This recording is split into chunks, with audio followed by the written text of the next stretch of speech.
एक महत्वाची बातमी, बीडचे पोलीस अधीक्षक नवनीत कावत आता चांगलेच ऍक्शन मोडवर आलेत।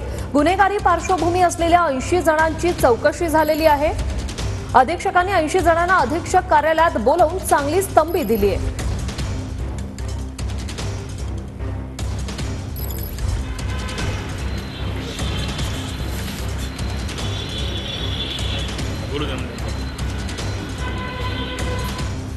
गुन्हेगारी पार्श्वभूमी असलेल्या व्यक्तींना एसपी ऑफिसला बोलवलेलं आहे। यांच्यावरती सामाजिक त्याचप्रमाणे राजकीय तसेच प्रॉपर्टी ऑफेन्सेस आणि बॉडी ऑफेन्सेस देखील दाखल आहेत।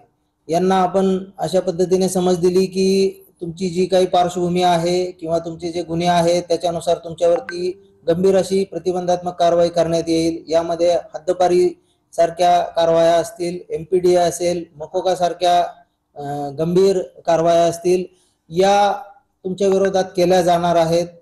तसेच भविष्यामध्ये जर तुम्ही असं काही पुन्हा कायदा हातात घेतला आणि असे काही गुन्हेगारी कृत्य जर तुम्ही केले तर तुम्हाला यामधून सोडले जाणार नाही आणि तुमच्यावरती गंभीर अशी कारवाई करण्यात येईल।